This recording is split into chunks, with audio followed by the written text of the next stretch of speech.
I'm about to go through some of the worst books that I have ever read in my life, so please send good vibes and chocolate or other sweet of choice, because this is going to be a interesting video. I'm just going to say that. Some of these were genuinely bad. Some of these were genuinely bad. That's essentially everything that I'm going to say in the intro of this video. So just to give you a platform of how this is going to go. So let's begin. Hi everyone, my name is Rose, also known as TA Summers. Welcome back to my channel. You've already seen my top 10 best books according to me type situation in terms of what I think are the most well written, or my favorites are the best ones in my collection that I have read, or just in general in terms of the best ones that I read. But this particular video is going to feature the worst ones that I have read in my time in terms as a reader. So this is going to be a controversial one. Full disclaimer, and it's probably one that I don't need to do, but I'm going to do it anyway. If your favorite book is on this particular list, please don't take it personally. Everyone has their favorites, and everyone has things that they don't like. And it's just a matter of preference. I don't take it personally if some of my favorite books end up on the list of people who just don't like the author or don't like the book itself in terms of stuff. I don't take that personally at all. And I've read some doozies. I've read my share of books that are really bad, and you'll get a glimpse of that in this video. So without further ado, let's go ahead and begin. So this overall list is a list of 10 books that I have chosen from my Goodreads list in terms of stuff that I've given 1 stars, 0.5 stars, or even 0 stars. Not in a particular order. It's not going to be like 10 to 1. The last book that I mentioned in this video would probably be my overall worst book that I have ever read, and you will definitely see why once we get to that part of the video. But let's just dive right in and then we'll see what happens. So the very first book that I'm going to talk about is kind of one that's probably the easiest for me to kind of unload upon, because this author is talked about in a lot of reading circles already, and she is super popular, a super popular erotic author.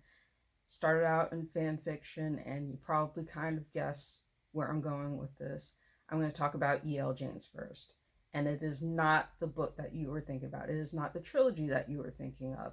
It is not even the sequel to that trilogy that you're thinking of, because I know there are a lot of people who are going to look at this list like, oh my, yeah, dumping on 50 Shades of Grey is kind of commonplace, but I am not talking about that book at all.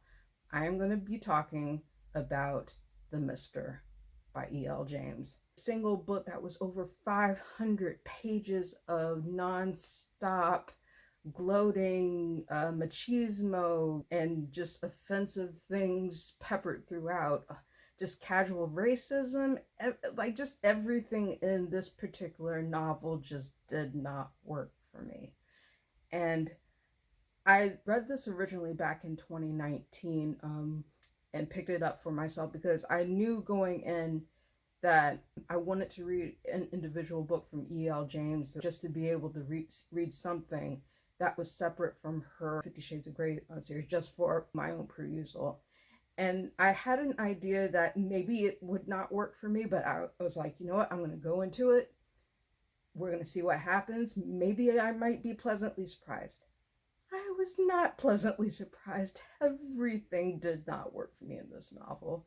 But yeah, let's kind of get into the reasons why this particular novel did not work for me. So this centers on 2 separate characters that were followed throughout the course of this particular novel. We start with Maxim, who is picking up the pieces after his brother's death. Maxim is not a likable person. He is not a person you want to be in his head at all, because there are a lot of things that he does in this novel that just, quite frankly, like, you know, it would be unforgivable in terms of the relationships he pursues in the aftermath of his brother's passing, the just the internal dialogue that he has with himself. There's the other perspective, which is the heroine, and her name is Alessia. Yeah, Alessia. Alessia is the maid that comes to work for Maxim. And Maxim, he's essentially the Mister that's referred to as the title of this novel. So Alicia meets Maxim since she is his maid and he doesn't know her at all. Like he just basically comes across her and said, "I didn't know I hired her." And the two meet in terms of stuff, all kind of in insta love with each other. And Alicia is in a precarious situation because she is from Albania. She has a group of people who are after her. Maxim falls instantly in love with her, and the two of them, you would think, would have chemistry and stuff. It's just, I was not convinced of the relationship between Maxim and Alicia, like in terms of their organic chemistry and stuff. There were long pages of lists and dialogue where it felt like it was supposed to establish a connection between them, but it just felt long and rambly and didn't really establish anything between them at all in terms of authentic chemistry. Casual racism, casual sexism, all kinds of violence made against the heroine in this. It was just like, I felt really bad for Alicia's sections in terms of what she was put through and the abuse that she endured in terms of. So I at least felt a little bit for the heroine, but for Maxim I felt nothing at all because he's just genuinely terrible. And even if we're following characters that are inherently flawed and stuff like that, you would think there would be a level of investment in terms of making you want to follow that particular person throughout seeing what they do in terms of stuff. I did not want to follow Maxim at all. Like, he's just, everything he does is just really self-indulgent and really just does not take into consideration the emotions or the situations of the characters that he's around at all. It was just, it did not work for me. I will provide a link to my very lengthy rant review of the Mister in the in the section below, just if you're interested in reading it. But this was one of my worst novels ever. I do not think I will be picking up another E.L. James novel at all. Also, fun fact in terms of the Mister by E.L. James, it is her lowest rated book on Goodreads at a 3.37 average rating.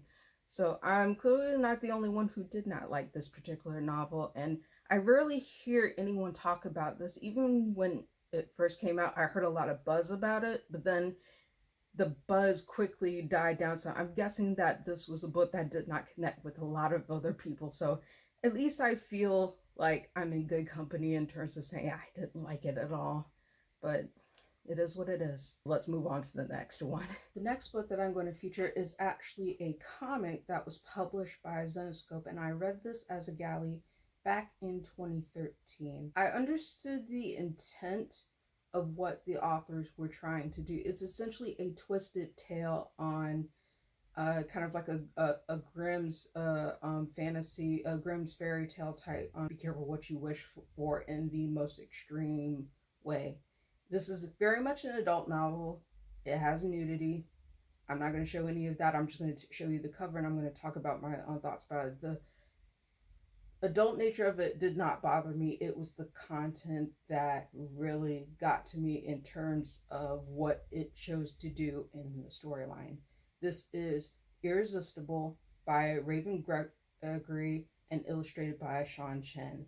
This is essentially a story of a man who this wish that is granted to him and is essentially one that really very quickly backfires on him as he's going through the work. He has the ability to attract any woman that comes into his circles. At first, he is thrilled at the attention and the attraction that women are heaping upon him. Alan, yeah, his name is Alan Keeg, and he doesn't really know like where he got this particular ability to attract women, but at first he's essentially thanking his lucky star to be like, I'm finally being noticed by women, and he like kind of relishes in the attention that it brings him and stuff like that. But then as the story progresses, he starts getting unwanted attention from a lot more women, and he can't have casual conversations with them. It's just basically intimacy, sex, just like to the point where he is literally fatigued at every turn with all the attention he is receiving. And it takes a dark turn.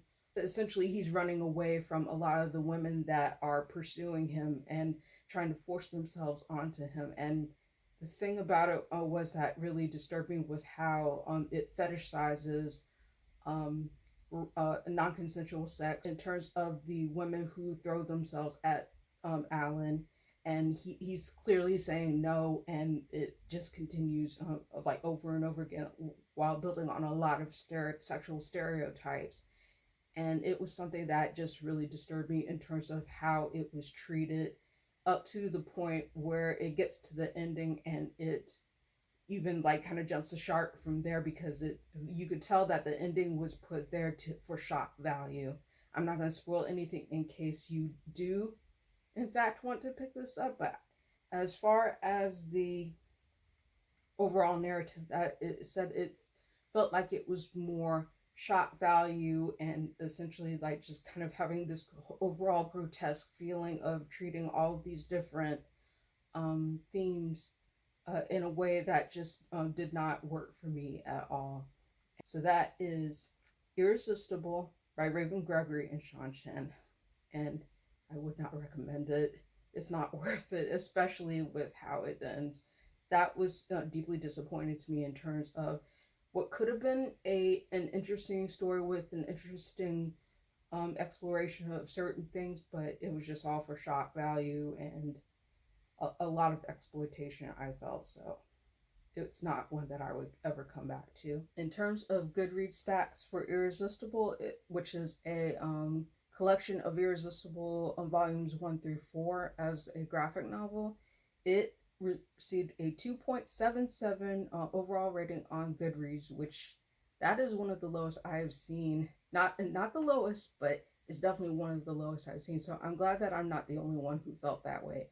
And my overall rating for this book was 0.5 stars out of a star. So I gave it just a half a star. And really, the only reason I gave it half a star was because that the artwork was decent, but everything else just did not work for me.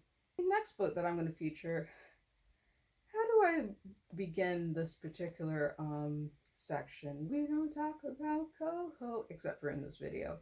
Because at least this is one particular book that I think a lot of people would agree with me in terms of one of CoHo's weakest narratives. This particular narrative got overall rating on Goodreads that was, well, no, it's pretty high. It was 4.03, but for me, I just did not think that it wasn't so much that this particular book made me angry like at the set of events. It was more like, why did I waste my time reading this particular book when I could have read the other 2 books and have gotten a short story out of this instead of a full-length novel that rehashed a lot of details from the first 2 books. And you probably already know which one I'm talking about. This is This Girl, which is the 3rd book in the Slam series by Colleen Hoover. I did not get the point of this book. Like, this was probably published during a time when a lot of new adult authors, and you can kind of like name them on one hand, it was Colleen Hoover, Jamie McGuire did it, where you have books that tell a story that you have already read from the hero's perspective and rehashes a lot of dialogue and other situations where it was already covered in the first book. So essentially what This Girl does, Lake and Will are going to their honeymoon, and they go back and forth between like how they met and rehashing certain scenes from Slammed and Point of Retreat, which is the 2nd book in the Slam series.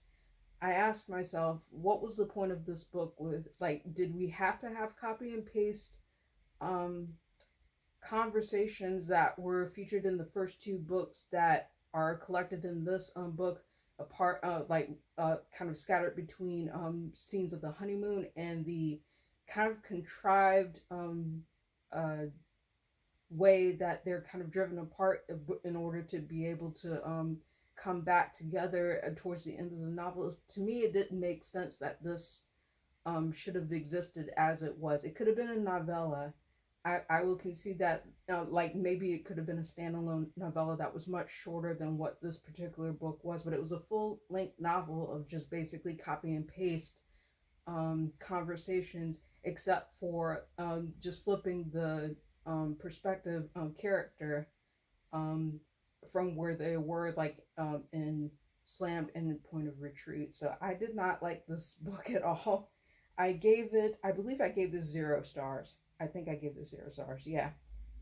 For me, it just wasn't worth the time of retreading things that were covered in the first 2 books. And even though I didn't really care for the Slam series in general, for me it did not work for me at all. And I I just did not care for this girl at all. So number 4 on this list. Oh boy, how do I talk about this particular novel? I read this all the way back in 2013. This is a YA novel, and I have no idea why this was essentially labeled as a YA sci-fi novel. It was one of the worst ones that I read that particular year, and I'll put the cover up for your perusal. This is Starseed by Liz Gruder, and what do I say about this? It essentially rehashes a lot of sci-fi stereotypes all in one novel and just feels icky from start to finish. The premise of Starseed kind of works out like this. Kyla Gildry has always known she is different. After all, her mother insists Kyla hide her hair under a tinfoiled shield and wig before leaving the house. When Kyla meets Jordan Stryker one day at school, she starts to understand the origin of her mother's seemingly irrational fears. Jordan Stryker was born and raised far from Earth, a starseed, one of 6 new students sent undercover to Louisiana's Bush High to learn human ways. When Kyla is pushed to her limit by high school bullying and cruelty, Jordan steps into and awakens her to a new reality and to love. Out of loyalty to him, Kyla looks the other way when the real purposes of the Starseed begin to unfold. As the horrific plan behind the Starseed visit to Earth moves forward, Kyla and Jordan, caught in an impossible love, must face who they really are and decide where their true loyalties lie. If only it were that interesting. If only it were that interesting. What could have been. Considering that this book takes a lot of references from Star Trek and other sci-fi things, it kind of plays into all of these different stereotypes and doesn't really know what to do with these references and things like that to form a cohesive story of alien abduction and presenting it towards a YA crowd. I didn't understand how this was supposed to be put together, and it did not have a lot of appeal to me when I read it back in 2013. And even thinking about it now, I was like, what was the point of this novel? What was the point? And even from the very awkward looking cover, like basically what you see from the cover is exactly what the characters look like in here. And it's not a good sign. It's not a good sign. I did not like this book at all. I think I gave this 0.5 out of 5 stars, so half a star out of 5 stars. And I would not recommend it, and I would not pick it up again personally. Uh, it was just a lot. Too much went on in this novel. And if we're looking at the overall rating in terms of what it's rated on Goodreads, it was rated and had an average rating of 3.33 stars, so it's pretty low on the scale of things. So, and with 122 ratings and 68 reviews, so a widespread, it polarized a lot of people. I definitely remember that. I was hoping that it would be a cheesy 1980s type throwback, something that I could laugh at, but no, unfortunately, it was not. So the fifth book that I'm going to feature in this video is What Mr. Mattero Did by Priscilla Cummings. This was a YA novel that was written all the way back in 2005, and I understood the intent behind what Mr. Mattero did. I did not like the execution of this novel at all themes. So if you're especially sensitive to those subjects, and especially if you have a teenager, this is not a book that I would recommend, especially since it talks about a lot of things that are that play into a lot of stereotypes about reporting sexual assault and essentially the capitalization of a lie that spirals out of control. Now, I could understand if this book um, took the matter seriously in terms of having one thing leading to another and things being misinterpreted in a way that has harmful consequences to the people that are involved. But the way that this particular novel chose to capitalize on a lot of sexual assault stereotypes and play into the harmful narratives in terms of downplaying the reporting of sexual assault, especially done with someone who is in a powerful position, like a teacher or a boss or on things like that, I did not like in this narrative at all. And I'm I think what made this particular novel worse for wear was the way that it tried to tie its ends in the for the ending, especially with how easily it was resolved and pushed aside for the whole incident and trying to wrap things up. I did not approve of that at all. I hate the fact that it essentially showcases that a sexual assault victim would only act in a certain way. There, like that's one example of the stereotypes that it puts forth. It does not age well.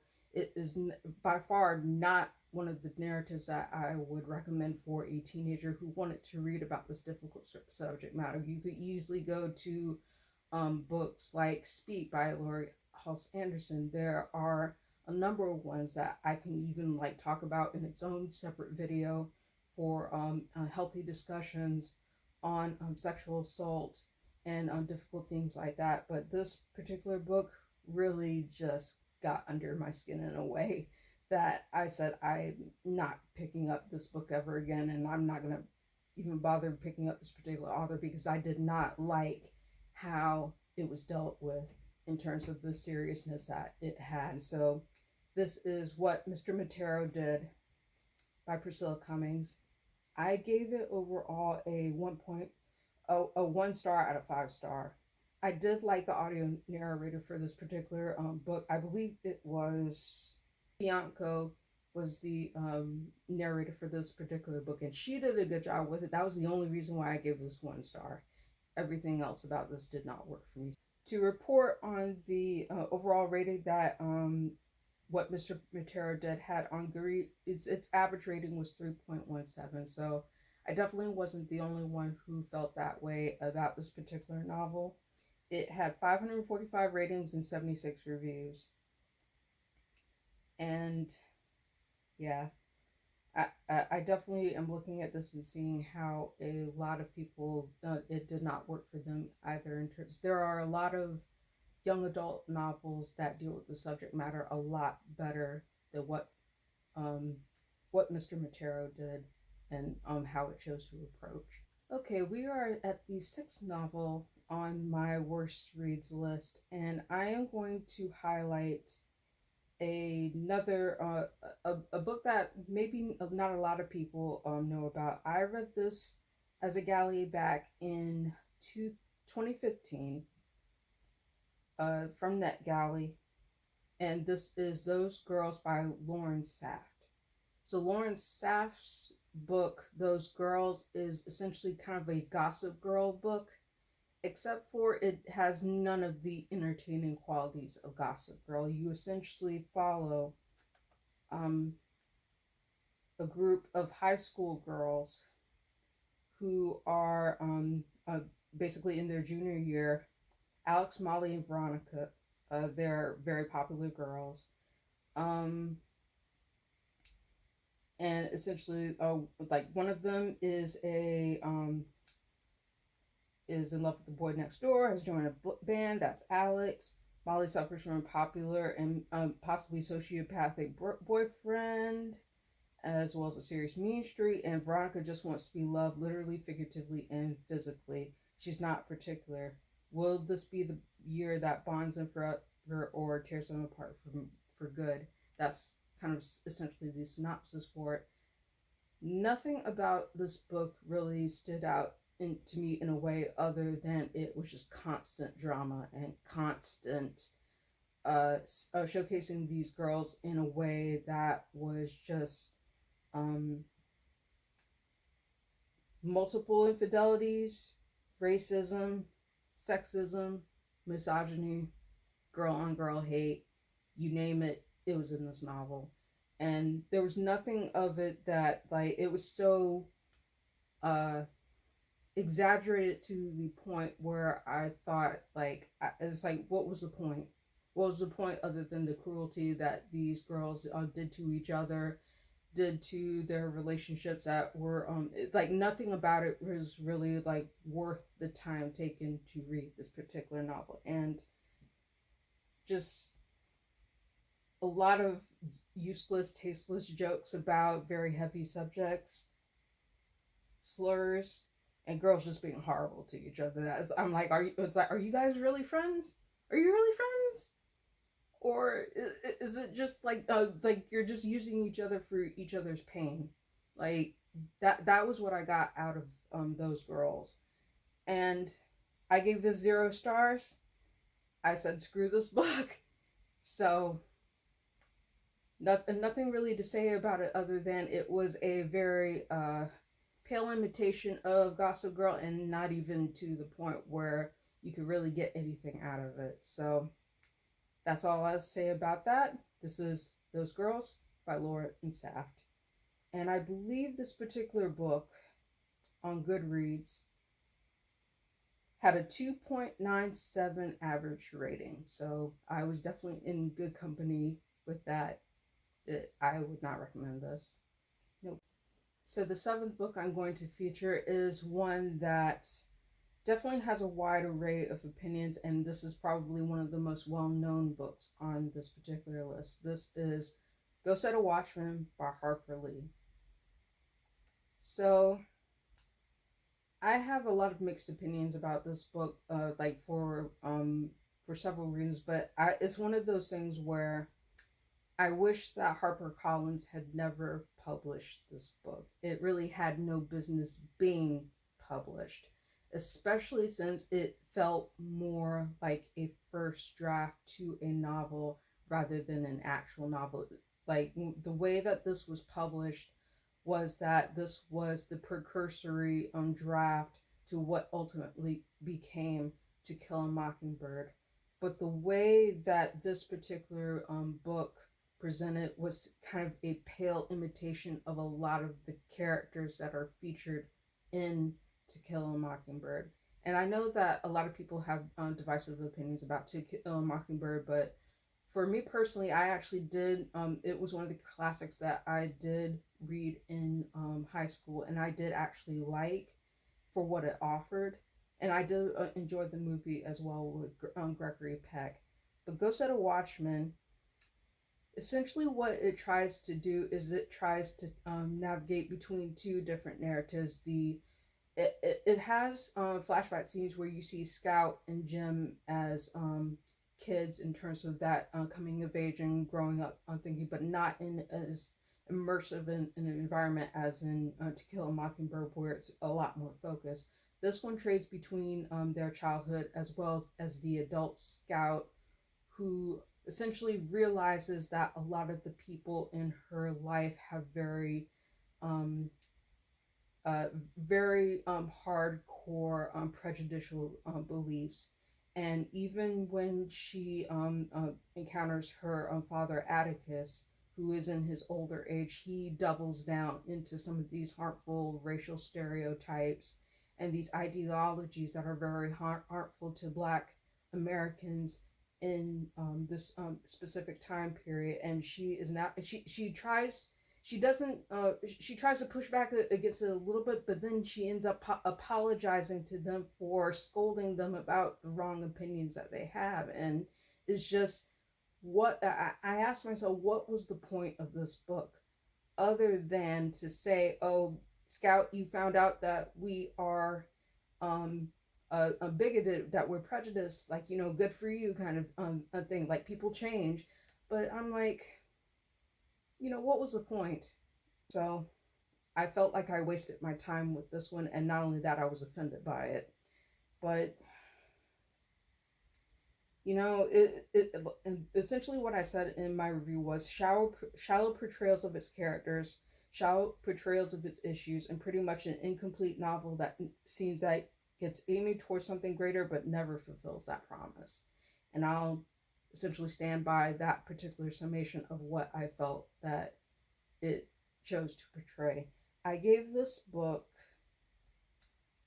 essentially, I believe I gave it 1 star. I gave this 1 star because I actually did really like the narration done by Reese Witherspoon in the audiobook, but everything else was just a hot mess and a half. I'll say it like that. So that is Go Set a Watchman by Harper Lee. Unfortunately, it just does not measure up to what To Kill a Mockingbird ultimately became, in my opinion. And evidently, I did not feel alone in this. The average rating of Go Set a Watchman on Goodreads was 3.31 stars, so it was very polarizing. There were people who loved it, but I did not. It was one of the worst books that I read. And I'm just going to leave it at that. To talk about my 7th choice in the worst books that I have read, a lot of people have asked me, have you ever read a new adult novel in which it features an abusive heroine essentially abusing the hero in the novel? And this is probably the primary one that I have seen in terms of stuff, and nobody really talks about it in terms of things. And it's about 2 Black teens. This is Crazy Love by Amir Abrams. And essentially, Crazy Love is about a girl named Camilla who is everything at her lap. She wants to go to Juilliard. She wants to go to college. She's in AP classes. It seems like she is at the top of her game, but she is a very hard heroine to like. I would say she even is outright unlikable. Camille was never meant to be a sympathetic protagonist. Like, she is very inherently problematic in terms of her attitude towards certain things, but the way that this book chose to handle a lot of things and themes just basically had you following her for the drama of what she does. She makes it her mission to find a man, so to speak. She falls for a kid named Sincere. His name is Sincere, and the two of them have a very toxic relationship. He seems like a really good Sincere seems like a really good guy, like true to his name, but unfortunately, Camilla is very insecure. Essentially like blames him for cheating or sleeping around, even though there's no evidence of him doing that throughout the book. She any passing girl who comes across him, she labels them with like derogatory names, and she physically fights them. And there are a number of things that she does that are just so wrong in this book. So let me name a few of these, and these are listed from my review. Let's see. She physically rips a girl's hair out in a fight that ends up on YouTube and spread across her school and community, all over being disrespected in front of her man by a girl who got into a row with her over Sincere. Sincere is left in a really bad, because he witnesses the fight, he does not know what to do in the situation. It is very awkward. She accuses him, Camilla accuses him of Sincere of not being man enough to take a hold of the situation and prevent her from beating up the girl, despite the fact that she's beating up the girl. I'm like, you can stop yourself. Come on. and other things that happen. She slaps him pretty hard following a confrontation in the cafeteria. He asks her what happened, says it's none of his business. He confronts her about her constant questions about where he is and what he's doing. She's outright stalking him, in other words. And he tries to reach for her to get her attention, and she practically hits him. And the poor guy's in shock at the gesture because she just keeps hitting him for no reason, for literally no reason. And then there's another another thing that she does. She goes through his phone, calling random girls and telling them to stay away from her man, or else she'll find them and insinuates beating them up. Boundaries, girl. Boundaries.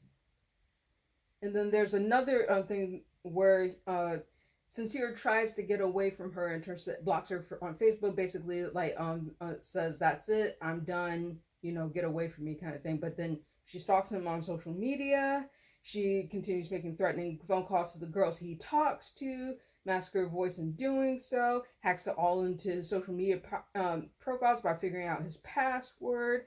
And she says she misses him so much that she skips classes just to drive in her car and follow him wherever he goes. Insanely creepy. Insanely creepy. Like, just everything like in this novel that Camilla does is so toxic and unhealthy. And I'm like, why would you put this particular situation like with this girl and this guy, and where she's clearly abusing him, and then yet march to a happy ending where he ends up being with her despite all of this.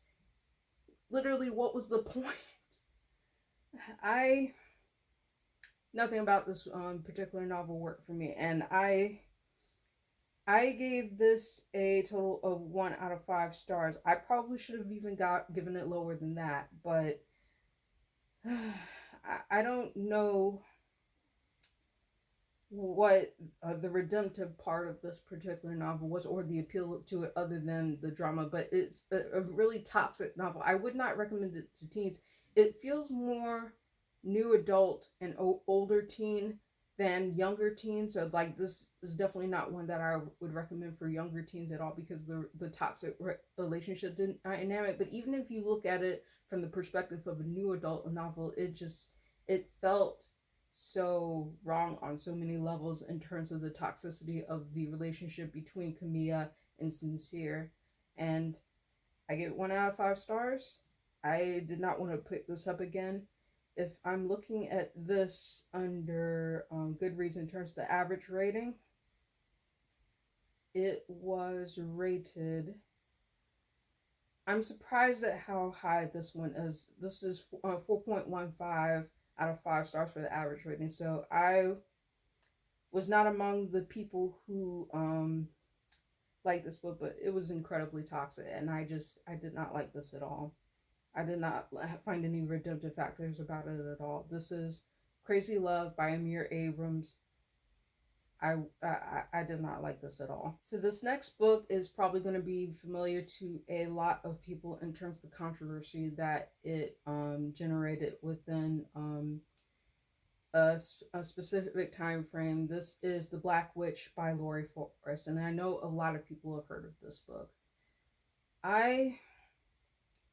To sum up my thoughts about The Black Witch, it intended to showcase bullying and prejudice in a magic environment, but did a terrible, terrible job of doing so. Like 608 pages of a fantasy that had very scarce world building, very monothematic stereotypes thrown against a number of different classes of magical creatures and things like that within a toxic environment of a magic school, combined with unnecessary unnecessary animal death, and just constantly harmful reiterations of certain things and labels did not work for me. There was a lot of things in here that were actually just inherently harmful for illustrating how bullying happens and how prejudice happens. I knew the intent of this novel, but the execution was terrible. And even if you take aside the attempt to match it to real world type things, the fantasy a world that it draws upon just felt very threadbare. I'm like, where's the magic? Where are things that like make this particular novel appealing? I didn't understand how it got a trilogy, let alone um the like side stories that like were a part of this particular novel. Maybe it improved after the second or third book, but the first book was so mediocre that it was one of my worst reads of that particular year, and I did not like it at all. I did not like it at all. I think I gave this 1 star out of 5 stars. If anything, it reinforced a lot of harmful stereotypes that are put against real world people and groups that just were really not dealt with the level of seriousness and um, intensity that it should have could have been done with it. Some of the stereotypes in The Black Witch include insta love, rampant girl hate, sexual shaming and jealousy, overwrought drama that kept repeating itself over and over again to the point it was redundant, poor portrayals of rape attribution and presentation, abusive love interests, and one-dimensional characters.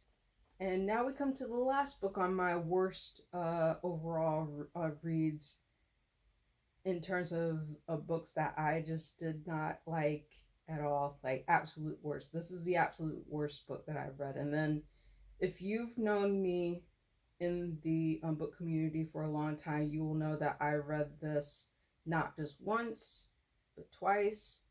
And it was an advanced reader copy that I give my thoughts on it in a kind of live readings session on Goodreads. And this is Revealing Eden, first book in the Save the Pearl series. A lot of people attribute this as call the book Save the Pearls, but the series name was actually called Save the Pearls. So this is Revealing Eden by Victoria Foyt. I know how bad Revealing Eden is. Let me read you the synopsis, and then my thoughts, as incoherent as they are, will become very clear once you hear this. So let's see. Eden Newman must mate before her 18th birthday in 6 months, or she'll be left outside to die in the burning world. But who will pick up her mate option when she's cursed with white skin and a tragically low mate rate of 15%? First sentence, not a great start.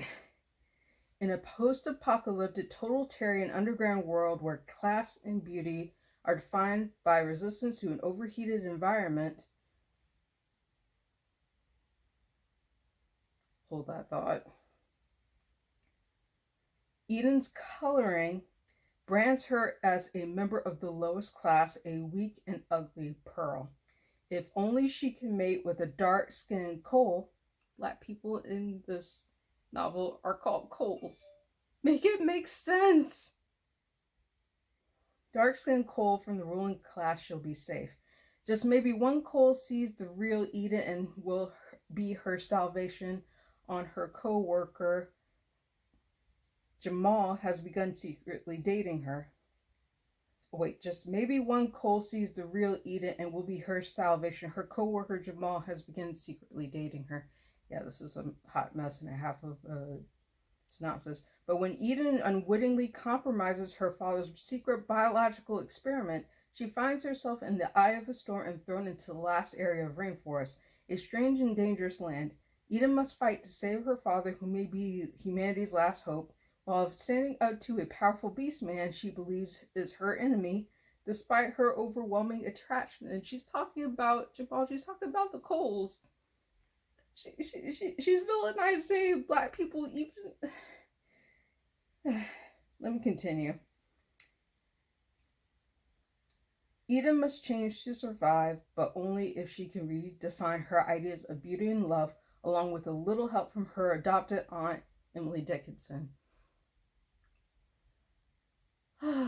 Where to start with this? Where to start with this, indeed. Where do I begin with this book? Besides the offensive cover. Besides the offensive cover.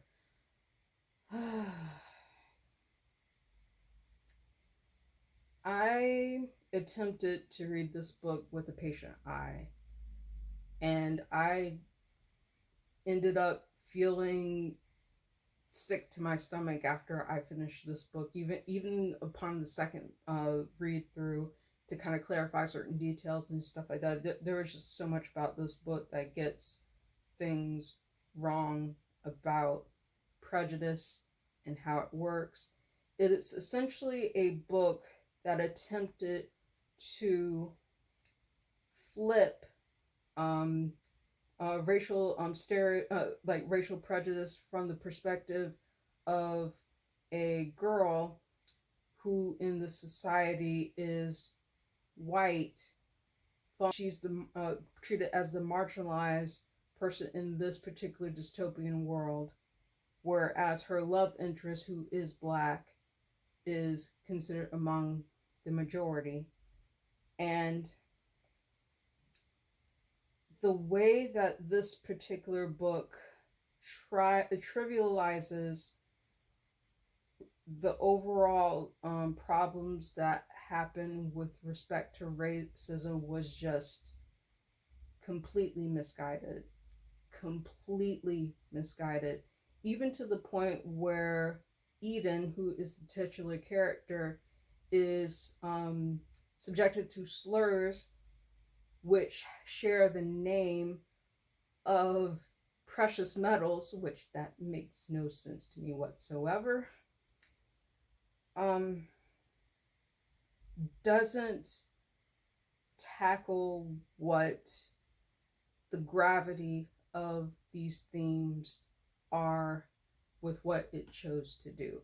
That's the best way that I can say it without really losing my cool in terms of what this book chose to do. And there were parts of it that upset me so much that I had to take breaks from it. I had to take breaks from it because it upset me. It definitely upset me. I said that essentially in this particular book that it insulted multiple minority groups in the process by insulting African Americans, people who are Latinx, Asians, Huarani, Aztec culture, you name it. It trivializes a lot of the prejudice that people in those groups face in the real world, trivializing it down to something that it tries to do within what's supposed to be a romantic story meant for young adults. And it horrified me in terms of the level of ignorance that it had. Now, if you want a book that I think that does kind of like a reverse, like reversing of power dynamics between two different races of people, I would usually recommend Mallory Blackman's Knots and Crosses series, because that does a much better job of looking at the power dynamics between two different races, and showcasing a world where these two characters are of different backgrounds and they are having to fight against stereotypes and open prejudices that are put upon them in order to be together. So this is not a book that I would ever Save the Pearls series. It's a duology. I read the first one. I thought about picking up the second one, but I decided that it just wasn't worth it. Revealing Eden is not one that I would recommend to teens. I would not recommend this to anybody, to be perfectly honest. And you could probably see a lot of, like, I will link my review to give you what my thoughts were overall on the overarching story and everything in terms of how I perceived it at the time that I read it. But this is one of the worst books that I've ever read. ever. Like, not even just in YA, but just ever. And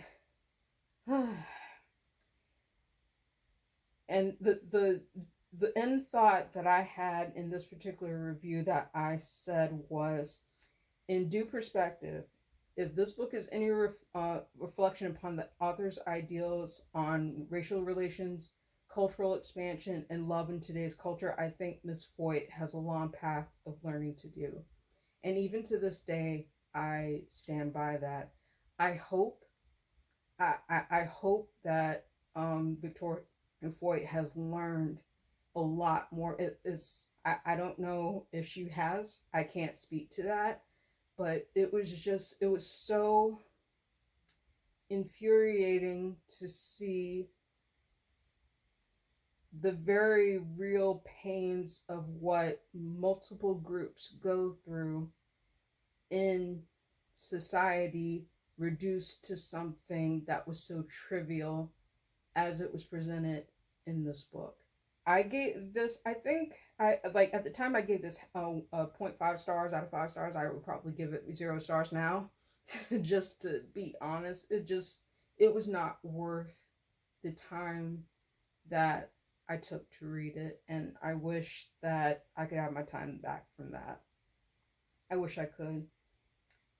To talk about the overall rating before I do in this particular video for revealing Eden, this was not received well even when it first came out, even though I got a galley of it. And yeah, it was originally published in 2012, and it has a 2.04 on Goodreads. I think there may be one other book on Goodreads that has a much lower overall rating than that, but oh my word, yeah. It did not work for most people who reviewed this. But yeah, that's my worst books list. If you like this video, please give it a thumbs up and hit the subscribe button and the notification bell to receive more updates on what I do here on my channel. Thank you so much for watching. That was a rough ride. I will admit that was a rough ride in terms of a retrospective of all the worst books. I apparently I had a lot of emotions about the books that I read that I just dug up just looking through my reviews. So there you have it. Thank you again for watching. I hope you have a wonderful day, and I'll see you next video.